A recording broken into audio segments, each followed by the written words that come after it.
Alright people, Mike Salin here again. Welcome back to Baldur's Gate 3. I think this is day 9, or maybe day 8. I think it's day 9 actually.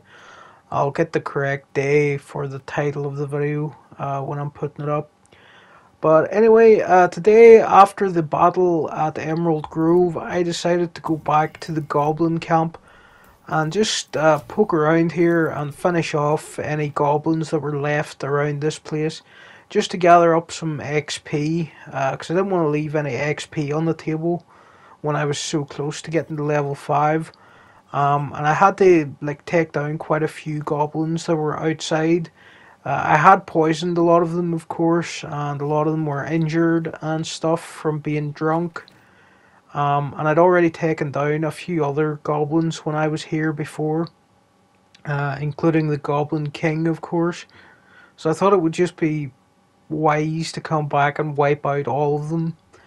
And one little thing I did when I was here is I let these spiders out of this big cage. I thought I was originally going to have to fight them, so I was sort of sneaking in here to get ready to do a sneak attack on the spiders. But they caught me, and it actually turned into a little conversation.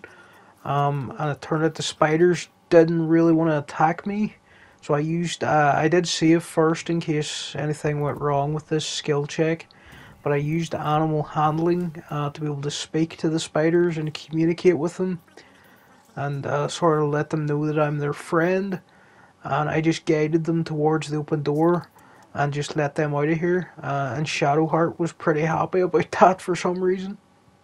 But anyway, the spiders went up out of this pit and they started attacking some remaining goblins for me up there. So I wish I'd actually known about this sooner, that you could have freed these spiders, and it would have really made fighting a lot of the other goblins in this area pretty simple.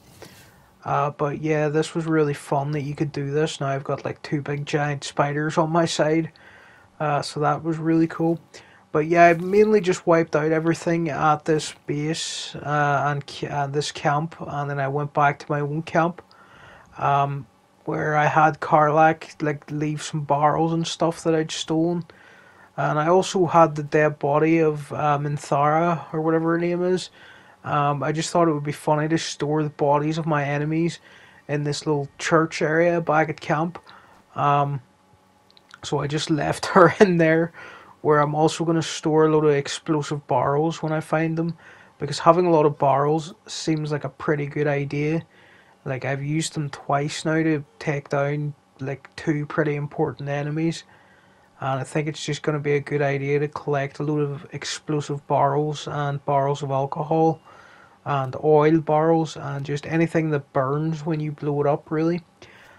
So I was getting ready for this party that the Tieflings had organised. They said they wanted to have a party back at my camp after the big battle at Emerald Grove to sort of celebrate everything. So I was just getting my inventory organised, putting away all the stuff I'd stolen from the Goblin camp. Um, and I'd gotten Shadowheart a lot of new items, these robes and this big shield and everything. Most of it was stolen from the Goblin camp. I also had Minthara, or however her name's pronounced. I stole her armor from her body, and I just thought Shadowheart would look pretty cool in that, so I gave that to Shadowheart. So she looks completely different than she normally does now. I see a lot of people, they don't really like to change your party members' default armor and stuff because they think they look the coolest in their default armor. But really, it was going to have a lot of drawbacks if I did that. Like, I really need these characters to be having the best armor and equipment that they possibly can. Uh, because I'm still not that skilled at the game, of course. And I just need them to be, having the best advantage in each combat situation that they can, really. Um, Shadowheart's also got this big staff, which I can't remember where I got it. I think it might actually have been Auntie Ethel's staff that I stole from her basement or whatever, down in her like workshop area. Although I'm not sure about that exactly, but yeah, I've given Shadowheart a lot of new cool items. Just crafted some potions to restock those. Because when I went to the Goblin camp, I did get pretty beat up. You can see my characters are all injured, and they probably need a lot of health potions and stuff, and I did use a lot while I was fighting. Uh, but I think we'll just end the day, and that'll put the health back up. Spoke to Astarion here. Was just getting some background info on him again, just asking about his history a little. 'Cause it was just one of those dialogue options that I hadn't used before. He was pretty mad about having to speak about his past, so I think that was maybe a bad idea. But yeah, I was just trying to wrap up a lot of stuff before trying to move the game to Act 2, really, and I just had a feeling this party would be the end of Act 1, sort of. So I was just trying to wrap everything up. So when I went to sleep or end the day, all the tieflings from the Emerald Grove, they all showed up at my camp. Uh, Scratch seemed pretty excited. All these people were here. He was running around being crazy. I spoke to this guy. He was just thanking us for all the work we'd done. And I can't wait to get to Baldur's Gate and see the city. Spoke to Withers just to see if he had anything to say, but he's just talking about resurrecting the dead and all that usual stuff. Spoke to Karlak. She was really buzzing that we'd managed to help some people, and it's the first time she's been able to do something good for someone in a long time because she was trapped in the hells for years. Avernus, I think it's called. And she was like, yeah, she tried to help people at the start, but really there wasn't much she could do for people down there or whatever. Um, so it was nice getting a bit more of her backstory, a bit more of her background, and finding out a bit more about Karlak. Because again, I am trying to romance Karlak. Um, so yeah, I picked the romantic dialogue here, of course. I'm not sure what I said, but she was like, "God, that's hot," and then she was like, "We really need to do something about my overheating issue and all that stuff." Um, and then I spoke to this guy. He was a bit wary of joining in the fun. He's not that happy because we still have to get to Baldur's Gate, and he thinks they're going to be attacked, or he's a bit depressed. But we convinced him to have a few pints to calm him down. And he was like, well, taking those pints has made this bearable. So good for him, I guess. I think I came over to speak to Shadowheart next. Um, I'm not sure what clothes I've put her in, but it's a bit different from what she usually wears, I think. Um, but yeah, she was having a drink. I think she invites us to have a drink with her, uh, just on our own. And it seemed like it was going to lead to a romance scene. But I kind of told Karlak that I was saving myself for her. I didn't really want to go back on that because this game, it seemed like the kind of game where like characters actually do remember the things you say to them, and they will bring it up to you later if you like betray them like that, I think. So I just told Karlak. I did tell Shadowheart we would meet for a drink, but I think I don't go through with it because I was worried it was going to lead to a romance scene. I kind of skipped over it there, but I was speaking to the Tiefling that I made a bet with that I'd buy them a drink in Baldur's Gate or whatever, and she was saying this is a preview of what's going to happen when we go drinking in Baldur's Gate. So I'm really curious to see if that little storyline does go anywhere, and if we do meet up with her in Baldur's Gate again, because that would be really cool if all this stuff you did in Act 1 at the very start of the game, just these little minor interactions, if they all come back later in the actual city of Baldur's Gate. Um, I hope all these characters make it to Baldur's Gate and we do meet them again. And maybe there's going to be some use for having all these Tiefling friends. Like they're going to back me up in some conflict that I get into in Baldur's Gate, maybe. Accidentally spoke to Scratch again, but he's still really excited about everything that's going on. Spoke to Gale. He's reminiscing about how a night like this he'd like to be at home with I can't remember what her name is. I think it's a cat he's talking about. He like to curl up and read with his cat while looking at the stars. Um, or I just suggested it was a cat. Maybe he said it was something else. Tara, she's not any cat. She's something more than that.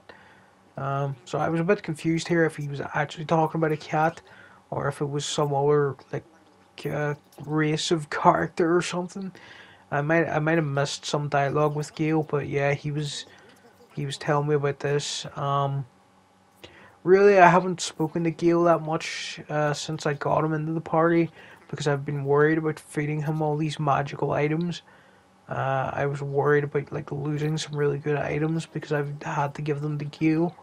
But after I gave him two or three, I think he hasn't asked for any more because it turned out the magical items they were no longer curing him of whatever his problem is.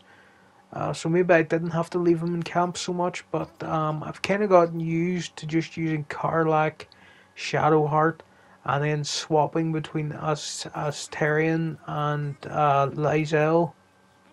They seem to be my main party that I'm working with. I feel bad for Will and Gale because I'm just not using them at all. I haven't really bonded to them yet. Um, I do think I'll be using Gale if it gets to any problems with magic users. Uh, because he was really useful against Aunt Ethel when I had to lock down that staircase to keep her trapped and use that magic spell he had. So he could come in handy later. And I'm really not sure what Will's fighting style is like at all because I don't think I've ever taken him on a quest yet. There's just I think it's because he wanted to originally kill Karlach. It wasn't really his fault. Somebody else was manipulating him to do that. But ever since then, I've just kind of had a bias against him to not use him, I guess. But anyway, I was speaking to this bard guy. I don't know if he's going to be in our camp forever now because we rescued him. If he's always going to be hanging around. Um, Halson, of course, the druid, the main boss of the druids.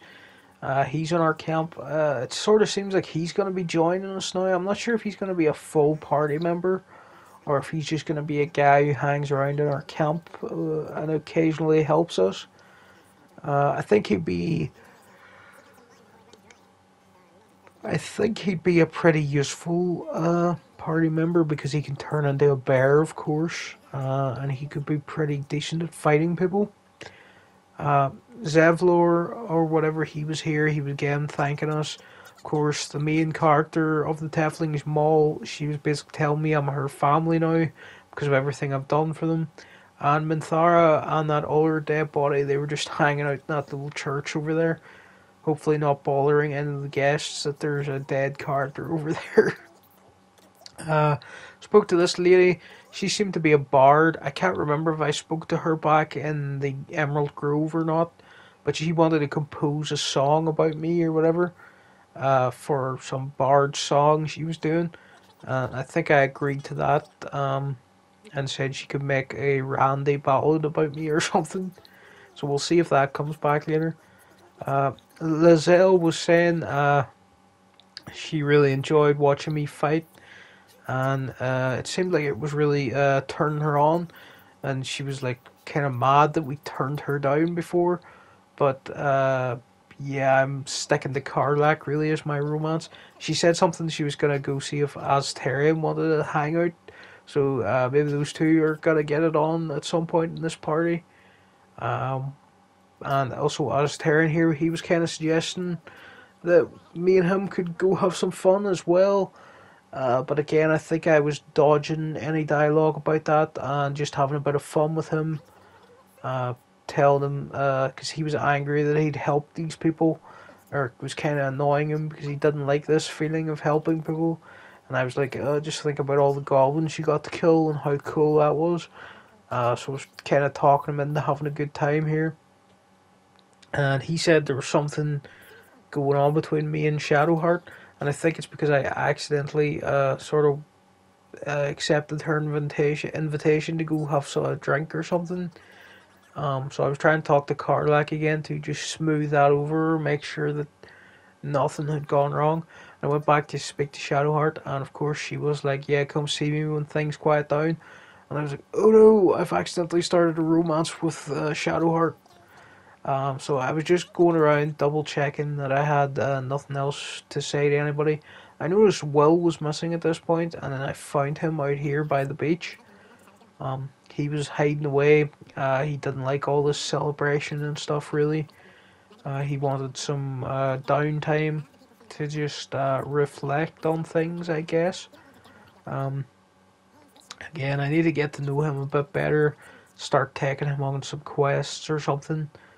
I haven't really talked to him much in camp either, so I think he's got a lot of unheard dialogue that I would need to get through at some point. Um, but I am trying to be nice to him and stuff, and not like completely ignore him. But it is tricky when you have your two or three favorite party members who you always take everywhere, and then some other party members kind of fall by the wayside. But it does mean that the game has a lot of replayability because you're like, okay, maybe the next time I'll hang out with these characters a lot more, and I'll be this kind of character who gets on better with Lizelle or Will or whatever. But my Tiefling character, of course, they're very drawn to Karlach.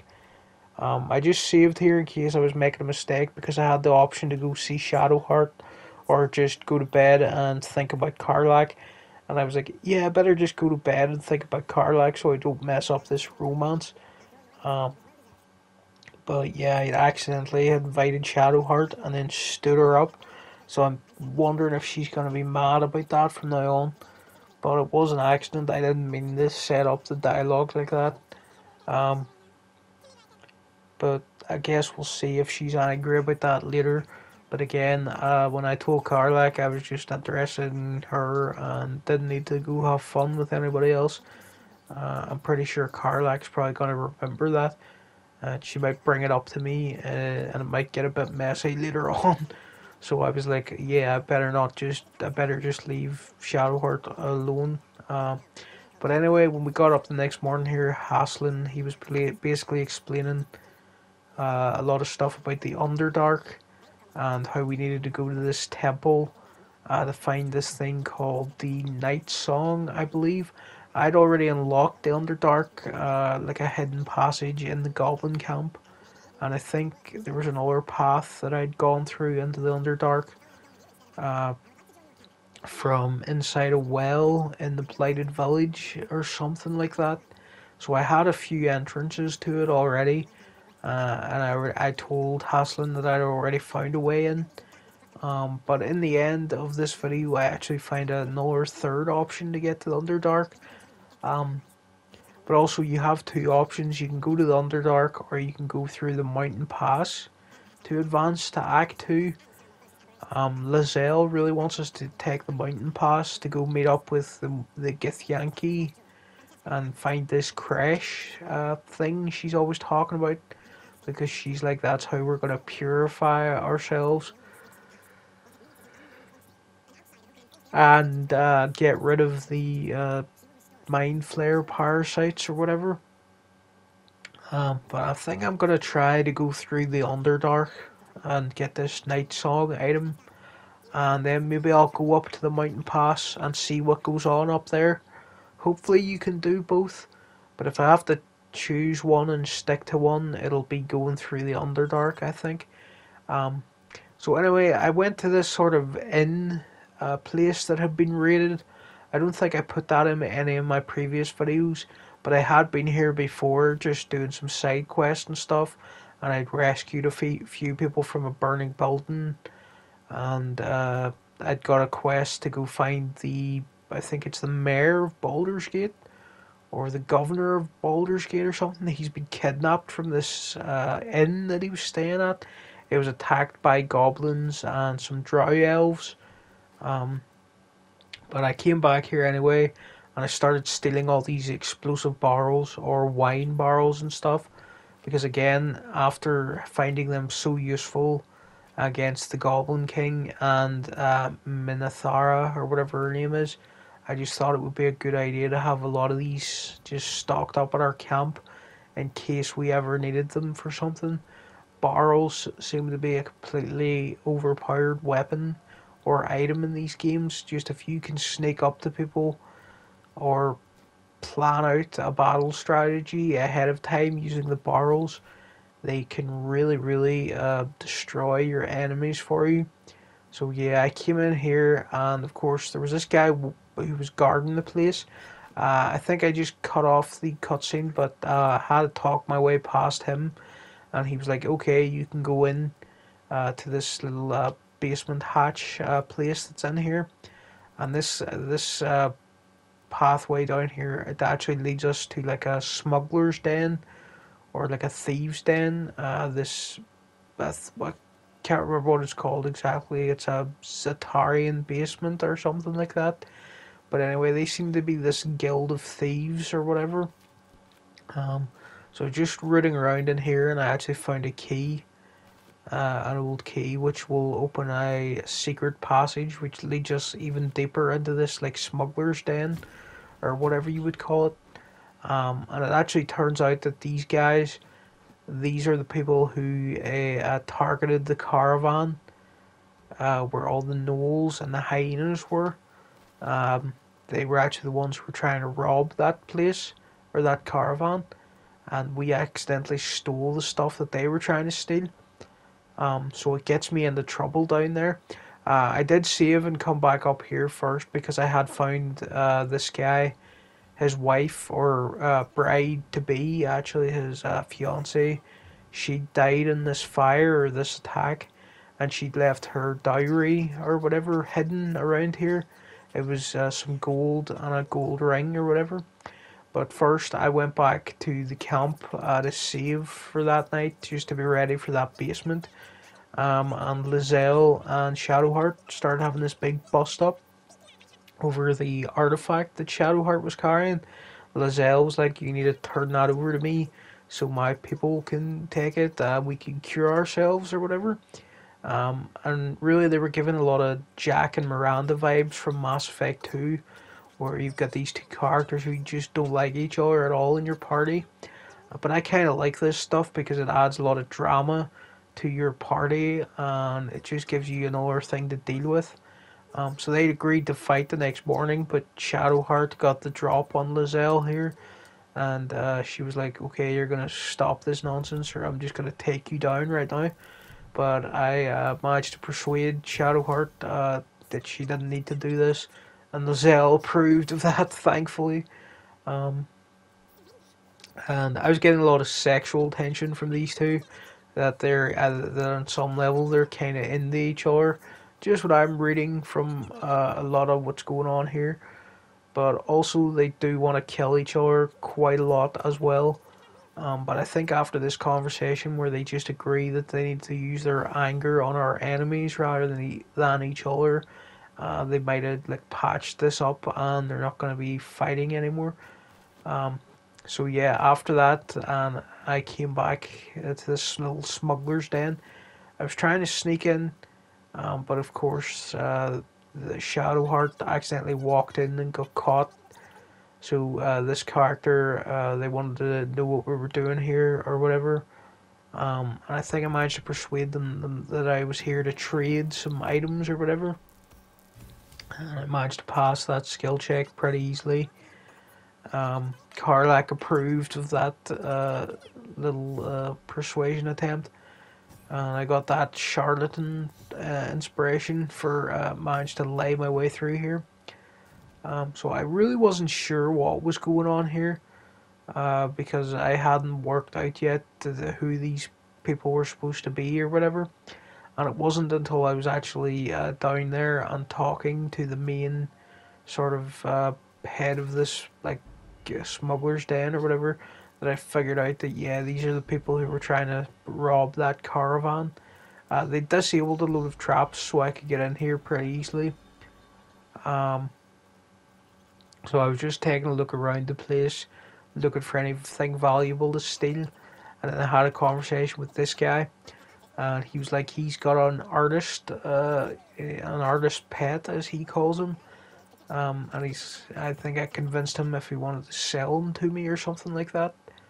Um, and I sort of suggested that this sounded like you kidnapped this guy. And then they used this bard persuasion to be like, you know, if your artist guy, if he died mysteriously, his paintings would be worth a lot of money. And then he was like, that's a good idea. Okay, you can go kill him and we'll get some money for that. So I went to talk to the painter guy. Had no plans to kill him really. I was just trying to get him out of here. Just because I thought I probably should help this guy. Because again, I was already suspicious that these people hiding down in this cave, they probably weren't up to anything good. And I probably should rescue this guy, and maybe he'll do something good for us back in Baldur's Gate. Because really, this first act, it seems to be a lot of stuff about helping people who are going to show up in Baldur's Gate, like the main city, later on. And it would be nice to have as many characters show up in the city when we get there as possible. And it would just make the game, it would make it feel like your decisions had a lot of weight. And all these people you helped, they wouldn't be in the city otherwise if you hadn't done all this stuff in Act 1. So I was like, yeah, I'll free this painter guy. He's given me a little bit of backstory about how we couldn't settle down or whatever. I actually gave him some money to go back to Baldur's Gate. Karlak approved, and everybody else was like, "Oh, you're an idiot giving this guy money." But I thought it would be best because he probably wouldn't make it to Baldur's Gate without it. Um, so again, just talking to these guys, trying to figure out what their deal was. This guy had some stuff to trade, so I just sold him some stuff that I picked up back at that inn that was on fire, and just sold that to him. But I already sent a lot of that back to camp just to store in my treasure box or whatever you call it back at your camp. So I did a bit of trading with him, and he said he can't show me the really good stuff until the boss gives him the okay or whatever. So I think I spoke to this guy. He didn't really have much to say, and he was just like, glad we didn't have to kill you. But that's gonna not turn out to be the case once we get up here, because I sort of messed up this conversation really. She was asking about this caravan, of course, and I said, yeah, I found that caravan, and those missing people that she sent to get the shipment, they died. I already found them. And then she was like, what about the shipment? I had your cargo, but I lost it. And then she really got pissed off at that.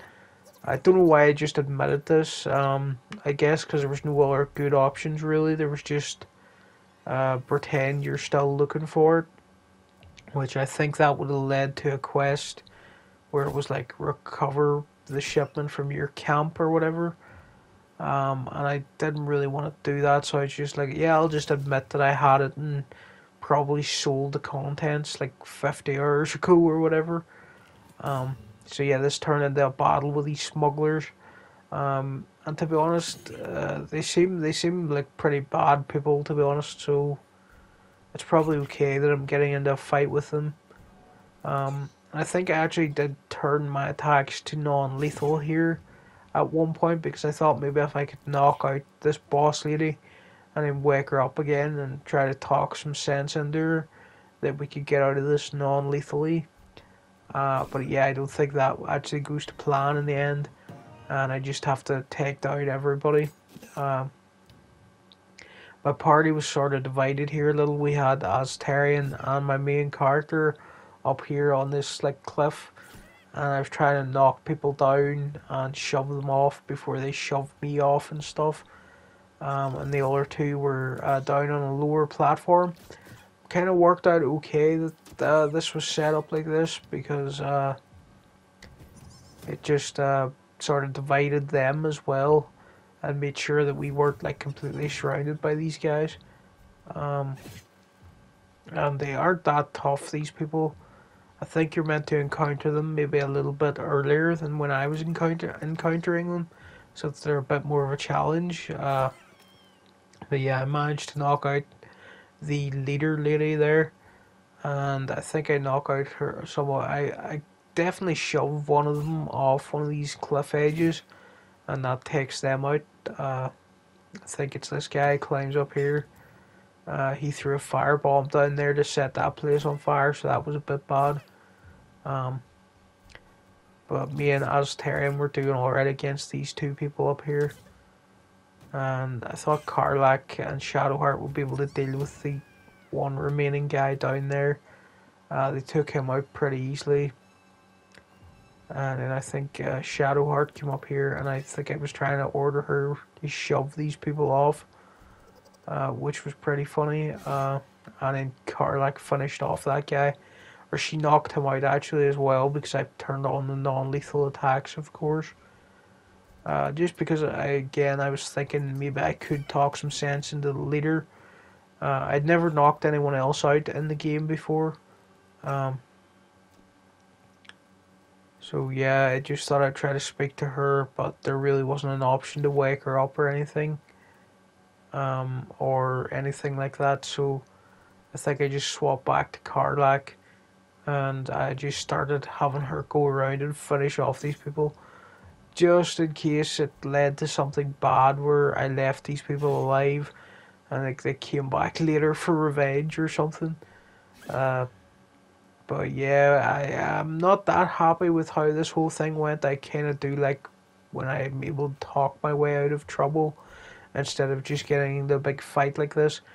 But again, these smugglers, I'm pretty sure like they were robbing that caravan, and the two guys in the cave that got took out by the hyenas and the gnolls or whatever those big werewolf things were. I'm pretty sure like they were robbing the place, robbing the caravan, and like they didn't want to help us when we were fighting the gnolls. They were like, yeah, we'll just hide in here and let those poor people out there deal with it. So I kind of didn't have any respect for those guys. Didn't really trust them, and I didn't have much of a problem when I set the gnolls on them and said, "Yeah, just kill those guys in that cave."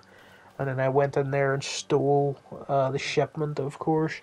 And I can't remember what I did with the contents. Like I probably did sell everything, and any gold that was in it, it's like mixed into my big pile of gold that I already am carrying around.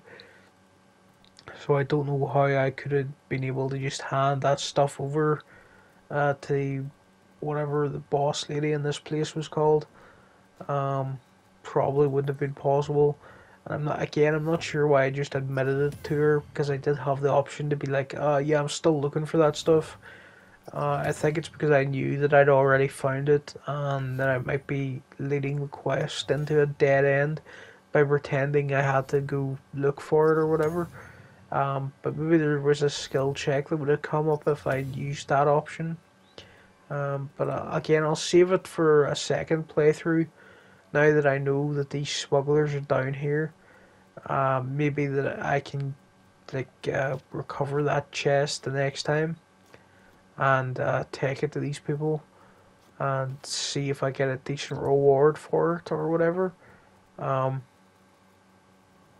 a lot of people were saying that the supply from the chest, you have to take it to a guy in Baldurs who it's actually intended for, and that's how you resolve this quest.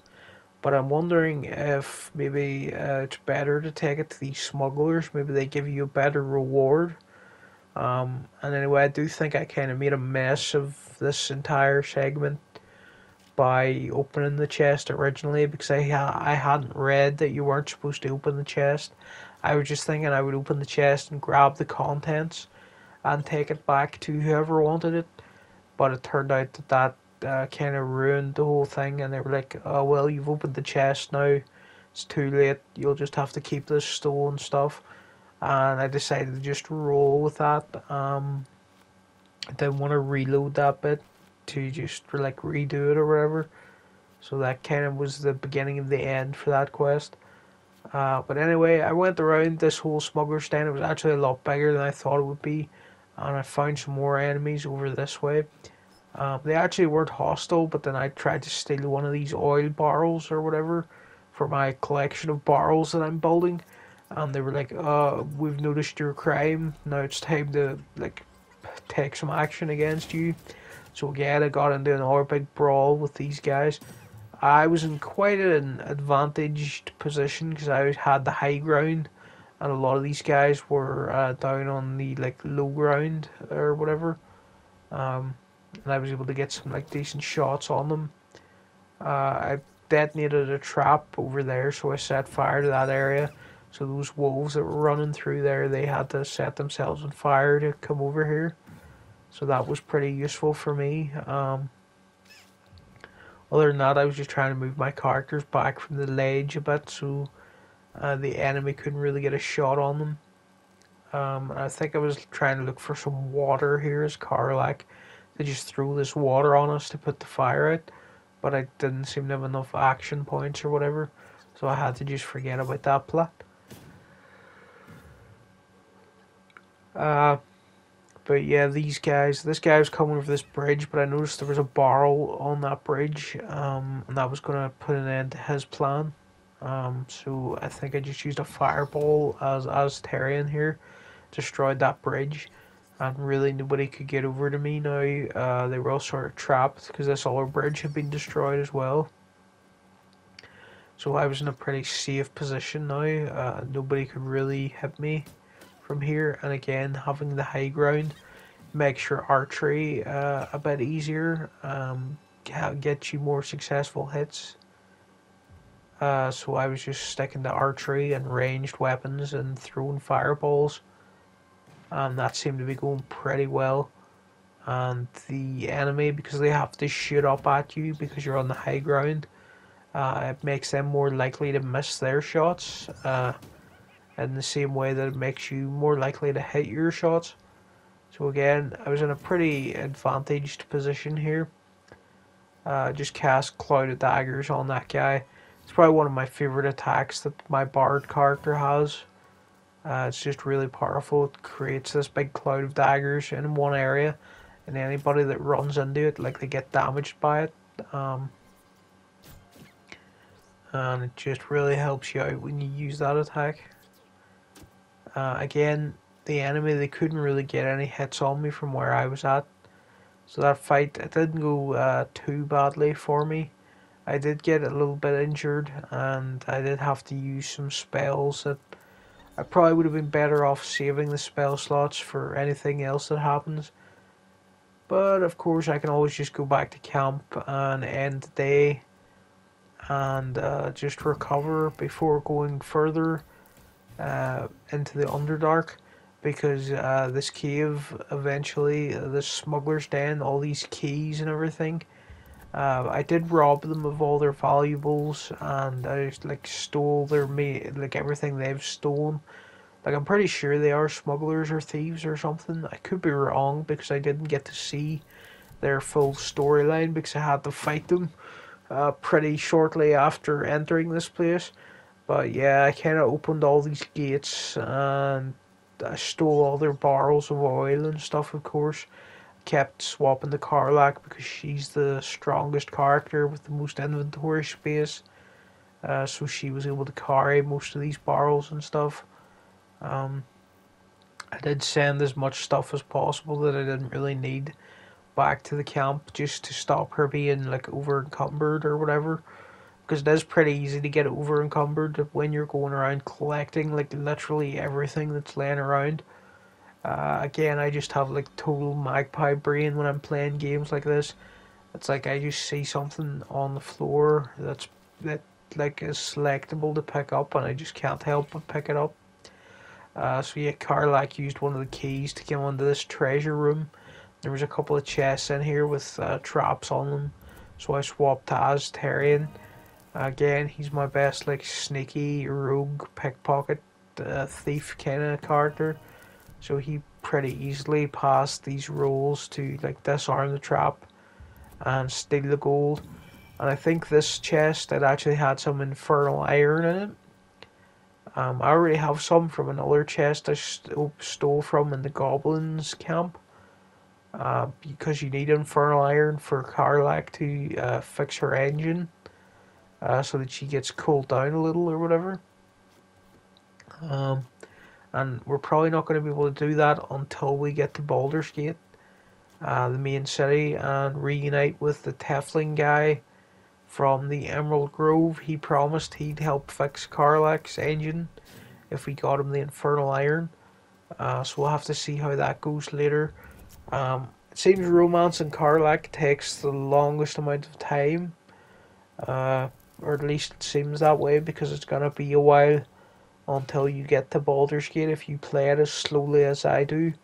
and do all this like extra side stuff. It could be quite a long time before you get to Baldur's Gate, and manage to link up with Karlach and get her cured of her like overheating problems.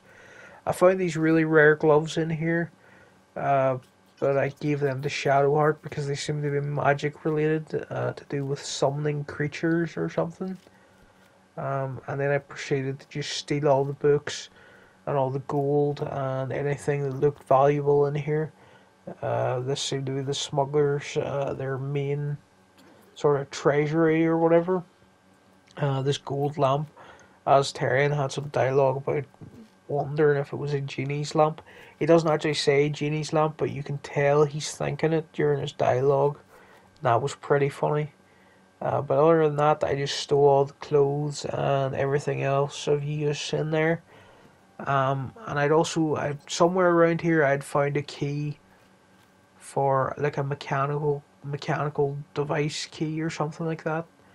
And that actually was a key for an elevator that was behind this illusory wall.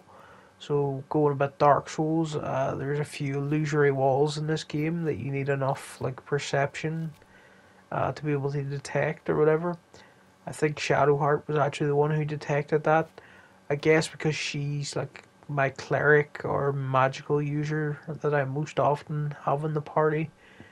She's better at detecting sort of magical anomalies or whatever you would call it.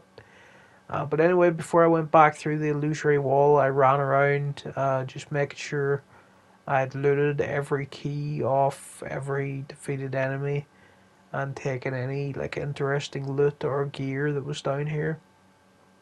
And didn't really want to leave anything behind. But I was pretty sure I'd defeated everyone and that there was no one else going to be around here. So then I came into the illusory wall again, and I decided it was time probably to use this mechanical key. And thankfully, it did work on the elevator, the device over there, and that summoned the elevator, or at least made it enable the elevator for us to use it. Game kind of bugged out for a second, but then this cutscene started, and we were just getting lowered down into this underdark area. Again, reminded me a lot of Zelda, which came out last year along with Baldur's Gate 3. It had a big, like, underdark sort of area as well underneath the map. And Elden Ring, the year before that, also had a big underground area. And it's like all these developers must have been talking to each other behind the scenes for the past 2 or 3 years. And they're like, yeah, does your game have a big underground area? Yeah, so does ours. We're going to have to improve ours because you've done it. We're going to have to do this to ours. Because it feels like too big of a coincidence that Elden Ring, Zelda, and now Baldur's Gate 3 all have these big underground areas for you to explore. But yeah, I'm probably going to end this video around here, just at the entrance of the Underdark. This is the third entrance to it that I've found. I should probably use the one underneath the Goblin Camp. It seems like the most, it seems like the one you're set up to maybe use, and it might be easier to go that way. But then again, it might be easier to not even do the Underdark and to go with Lizelle through the mountain pass. Um, but I'm not sure. I think going through the Underdark, it's what Halson or Haslian or whatever his name is, the druid guy, the druid bear guy. He seemed to want us to go through the Underdark and find this night song thing. So I think I'm gonna save down here for today, and just have a little think about it. And but I probably am gonna go through the Underdark. It seems like it might be a bit harder. I just have a feeling the creatures down here are going to be pretty strong. Some big earthquake thing started to happen while I was in the middle of this lock picking. It seemed to freak everyone out. I decided to save just in case something bad was going to happen. And in the meantime, I just finished up looting the last of these chests. I think these are also related to the smugglers. They probably had some extra stuff down here. Started walking towards this gas cloud sort of thing over here, and then I heard a voice in my head. It was like, just kept saying, they are coming over and over, and you're coming. and it seemed a bit weird. Carlac didn't like it. She told us to stop listening to it. So I probably will listen to Carlac and not talk to it again if it comes up. But yeah, thanks for watching, people, and I'll see you again next time with another Baldur's Gate 3 video. I've been enjoying making these. Some of them get more views than others, but really I'm just doing these to entertain myself until Like a Dragon Infinite Wealth comes out. Hopefully I finish the game by the 26th of January and I'm able to move on to Like a Dragon. But this seems like a really long game, so we'll see how it goes. But yeah, thanks again for watching, and I'll see you again next time with day 9 or 10, I think, maybe. But yeah, alright, people, see you later.